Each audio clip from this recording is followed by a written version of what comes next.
time for another video. The working title for this video is the Andretti-Cadillac Fraternity, Technical Changes and the Odds. It's the Andretti-Cadillac Fraternity because Cadillac and Andretti have announced that they're joining forces to try and enter F1. I'm going to expound on that, give my thoughts on that in a bit. Got to cover some technical regulation changes. And I want to talk about the betting odds for the 2023 championship. Alright, so Cadillac and Andretti are to join forces to enter F1. How do we dissect this one? Well, of course, I'm calling it a fraternity because it's an American deal. Alright. Well, that's the top level canon. Alright, if you go under that, then you're gonna find that if you go under that layer, you're gonna find that these guys are skull and bones together or something. Anyway, none of that is actually important for this discussion here. So Cadillac and Andretti are joining forces.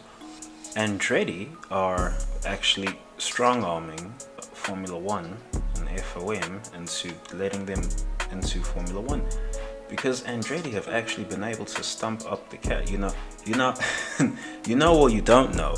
You're supposed to, if you want to make an F1 team, right?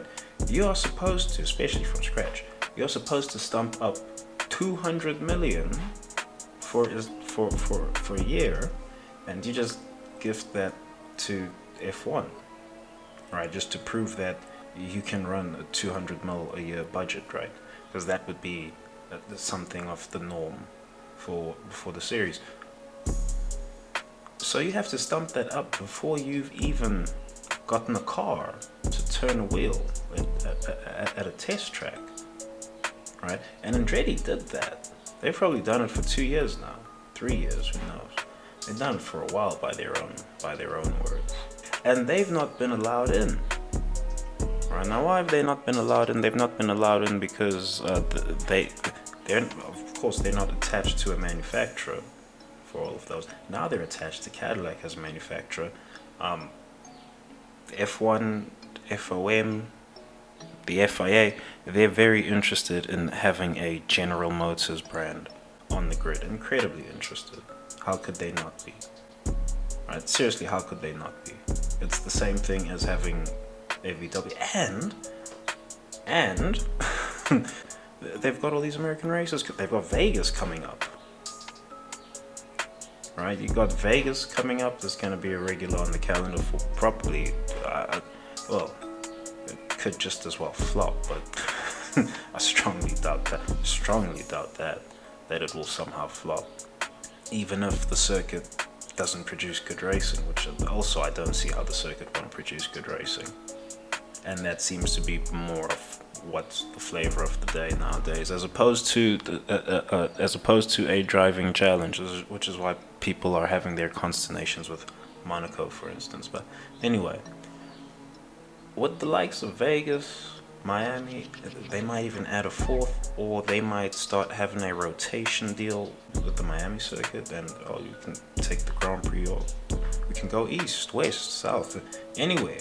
All right, that's what they're probably looking to do very long term, or perhaps not even that long term. It's probably around the corner relative to what I'm thinking. But yeah, with all of that in the ether, well, of course you got to get some sort of American manufacturer onto the grid. Even Ben 10 been talking about it, and yeah, he said he's very interested in getting a GM brand onto the grid, and he's very interested in Haas continuing to remain on the grid with more American Grand Prix being added to the calendar. He is probably even open to Penske joining, especially if they come attached with some GM brand, Ford or Chevrolet. So Andretti here, they're really strong-arming their way into F1 as the 11th team. And I suppose F1 are being a lot more stringent about customers what sort of customers they let through. And after the whole 2010 experiment with the Virgin Lotus and what was that, HRT? The worst. But after that whole experiment, right, F1 has been very stringent about getting extra teams. And never mind the already stringent attitude they adopted in post of all of that. Now there's this whole budget cap thing, and and the money distribution matters more than ever. So adding an 11th team is gonna fuck up the money. And I said this in a previous video a long while ago. But adding an 11th team is gonna fuck up the money, and well, everyone needs to know what exactly is going to happen with their bottom line. Right, one way or the other. So it's actually the teams who are who are putting out the stoppers on Andretti entering F1, because, well, no one is actually addressing what exactly is going to happen with them, especially now in a budget cap era.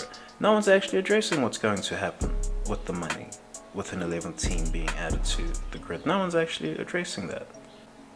So, you know, Andretti might want to enter, but the solution, even with Cadillac, mind you, the solution for them entering is not really in their hands. They can't produce the solution. They might have an answer to give the FIA, FOM, and the F1 teams and all of that. They might have an answer to give them in regards to what's going to happen with the money and how the new shares are going to be divided.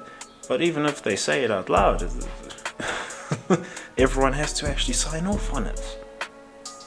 Right? Everyone has to sign off on that. So with this Cadillac thing, with GM now making an appearance, oh, big bad GM. I actually do want a GM. The Cadillac would be super like spicy to have on the grid, by the way. Well, assuming they actually make it a serious project, but I don't see how Andretti Racing doesn't make it Andretti Autosports doesn't make it a serious attempt at this F1 thing. But yeah, it's actually the teams that are stopping this from happening. And now with Cadillac GM letting their presence be known, it's going to force F1's or FOM's hand. One of the two. One of them is gonna say, listen, listen, all of you, yeah, you might be the stars of the show, but you know, I run the show. Maloney gonna send Chase Carey in and tell these niggas like, hey, I run this fucking show. I'm adding the GM brand. I got shares in Cadillac. Anyway, motherfucker, get this shit. Maloney gonna talk fresh with these motherfuckers. Anyway, my best guess was that Andretti were going to join with Porsche. I lied. They would have probably had a hard time convincing Porsche because Porsche wants an already established outfit, so that probably wouldn't have gone over anyway. But that, in my mind, was their best bet. Now I'm suspecting Porsche are going to make some sort of deal with Williams. We'll see. James Vowles has been announced as the new Williams team principal. Just by the way, that took a long time. That piece of news took a long while to come out. You know, Jos Capito, he announced his retirement like New Year's jokes now, fucking hell. But it was really last year, like at the start of December, around there. And well, James Vowles has only just been announced. Well, at the time of recording this, I suppose it was today. Being what, the 13th of January? Jan 30th. Well, it was Friday 13th, and ain't that something? Now, alright, I'm gonna wrap that one there. I'm gonna wrap that one up there. So now there's some technical regulation changes for 2023. A lot of them I'm not particularly interested in, like the position of the mirrors is being moved, and some front wing. Yes, there's some front wing design spaces being closed and opened. I'm not particularly interested in those either. Yeah, I'm not particularly interested in those either. They don't actually affect anything that was current, but anyway. But what I am interested in is these floor height changes. There's floor height changes and there are floor stiffness changes. So the floor height changes, the floor height at the rear of the car is being raised. I believe it's by 10 millimeters. I might be wrong on this. So either by 10 millimeters or by 15 millimeters, one or the other. I may or may not have a picture to go with that. And the floor stiffness demands are being increased. They were 8 millimeters downwards and 12 millimeters upwards of flex on the floor permitted during the 2022 season. And for this 2023 season, it's going to be 5 millimeters of flex permitted in both directions. Now, both of these changes are supposedly to counteract porpoising. We'll see. We'll see what actually ends up happening. There's some other changes like the floor height at the front of the car actually being raised as well. But really, it's this floor height at the rear of the car that interests me most, because now I do wonder if there is room for rake in these regulations. Well, and when I first came across this piece of news that the technical rakes were changing just a bit, they always change just a bit when there's new rakes, they gotta settle. And I mean, it's a whole different spec this time around with the ground effects, and oh, everyone forgot about porpoising. Well, almost everyone. But yeah, part of me does wonder if a team presents a car that is raked, right, with the rear of the car raised on the suspension, or on whatever suspension setup they might have, will that actually count for raising the height of the floor at the rear of the car? Who knows? I suppose only Braun and friends will know. And they'll be elucidating to whomsoever might have whatever spicy ideas they got on their drawing boards. But yeah, the floor stiffness demands being increased. That one is interesting. I'm not entirely sure who it hurts more. Making a floor that is stiff enough for making a floor that's stiff enough to pass their 5 millimeter flex test, where they put 200 newtons of force on it in both directions. Is it 200 newtons or 250 newtons? One of the two, anyway. Well, getting your floor to pass these new stiffness is gonna add weight to the cars. It is indeed going to add weight to the cars, and also the minimum weight restrictions have been dropped below 800 kilograms. Well, that's an ambitious target for them. I don't think anyone's actually going to hit it until Hungary or Belgium.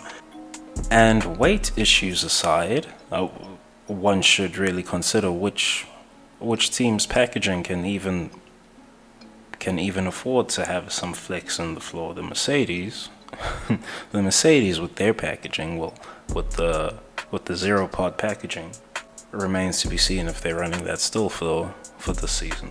But with that packaging, I can't see their floor achieving more than 6 millimeters worth of flex. It will be pressing against the internals at that point. Whereas with the Red Bull or the Ferrari, well, the Ferrari's up for debate. Depends how it's actually packaged in there. I've seen it, though, well, just because you've seen it in a picture doesn't mean the packaging actually makes sense, right? So there's that. But yeah, in regards to the Red Bull and other wide-bodied cars, I mean, just off the back of that, one would assume that their floors can afford more flex. Well, because things aren't as tightly packaged. Of course, everything's tightly packaged in an F1 car, but there's levels to these things. So with this rule, one now has to consider, well, because everyone is having the flex on their floors more heavily policed, well, does it actually help Mercedes? Everyone else is going to somewhat be pegged back down to their level. Who knows? We'll see. So, with all of this in mind, with these technical rigs, and what's changing, and what teams are having to account for, the betting odds have come out for the 2023 championship, and Max Verstappen is far and away the favorite. I don't believe the great Sir Lewis Hamilton was ever this much of a favorite for a championship, right? I mean, he's got negative betting odds. What is it, negative 134 or 138? What the negative betting odds mean is that if you bet on Maximilian, you lose money.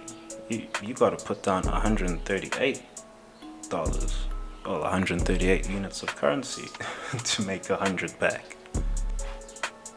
And well, I did a quick search, and it doesn't really seem that Sir Lewis Hamilton was ever as heavy a favorite for any championship by the betting odds. You know, so do with that what you will. But yeah, if you are wondering who's going to win the 2023 championship, it's probably Maximilian. Could Ferrari do something? Who knows? I mean, could Ferrari do something? Who knows, really? I do like the appointment of Vasseur, but it is quite interesting that Dr. Marco is not even considering Ferrari as a contender for the 2023 championship. He's actually more worried about Mercedes. Alright, he's way more worried about Mercedes.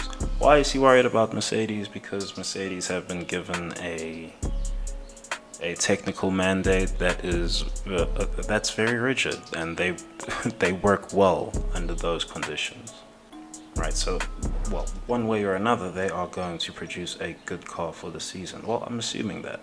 We assumed it last season as well, right? But yeah, one way or another, they are going to produce a good car this season, just because, well, the limits are being, well, the margins are being are being thinned just a little more, especially as it relates to this, how much flex is allowed in the floor.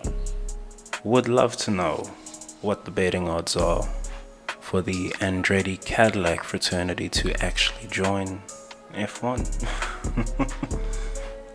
But anyway, that should be the vid. Thanks for watching, thanks for listening, peace.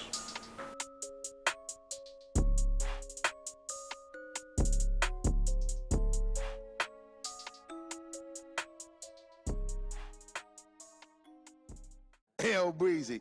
Let me show you how to keep the dice rolling when you're doing that thing over there. Hey. Let's go! Cause I'm feeling like I'm running and I'm feeling like I gotta get away. Better know that I don't and I won't ever stop. Cause you know I gotta win every day. Go! See, you really wanna pop me. Go! Just know that you will never flop me. And I know that I gotta be a little cocky. Go! You ain't never gonna stop me. Every time I come, a nigga gotta set it, then I gotta go, and then I gotta get it, then I gotta blow, and then I gotta shut it. Any little thing a nigga think that he be doing, cause it doesn't matter, cause I'm gonna dead it. Then I'm gonna murder everything and anything about it. Boom, about a bing. I gotta do a lot of things to make it clearer to a couple niggas that I always win, and then I gotta get it again and again and again. And I be doing it to death, and now I move a little foul. Nigga better call a rap, and everybody know my style. Niggas know that I'm the best when it comes to doing this, and I be banging on my chest, and I bang in the east, and I banging in the west, and I come to give you more, and I will never give you less. You will hear it in the street, or you can read it in the press. Do you really wanna know what's next? Let's go. See the way we on it, and we all up in the race, and you know we gotta go, not try to keep up with the pace and